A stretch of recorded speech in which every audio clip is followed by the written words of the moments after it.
pumunta ako nung after ng ano ko, after ng live ko, nagpunta ako sa Hotel Matrona. Nung mag-shoutout ako ron, yung Napoleon, tinira kagad ako.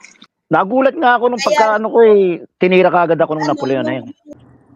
Yun nga lang, yung ano na nga lang, yung sinasabi ko, yung Napoleon na lang, ang sobra ang pang-instigate, hanggang sa sinabi ko na nga, ilabas mo ang tunay mong pagkatao para magkaalaman tayo.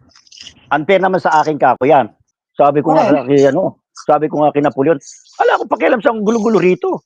Ano man ang awayan dito, wala akong pakialam sa awayan niyo, sa budulan niyo, kung may nagbubudol, may nabubudol. Kayo yan problema niya. Bakit Philip na ako ini-involve sa mga gulo ninyo? Hindi ako pumapatol sa dami ngayon lang. Kasi sobra-sobra na yung nasabi niya. At saka marami na nadadamay. Marami na, yung buong biro, isang grupo nadamay dahil sa pang-instigate niya. Kaya napatulang ko na. Pero ito, huling patol ko na sa kanya to. Masyadong brutal naman yung pagkakaano niya sa akin na kumbaga masyado niya sinisira yung pangalan ko sa Sokmed na para bang ako'y talagang sausaw, ako'y talagang ganito. Pinapapangit ang image ko.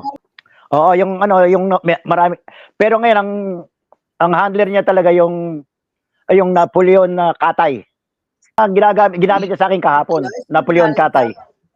Ako nga sinasabihan na alaraw akong bayag Tawan-tawa ako na sabi alaraw akong bayag.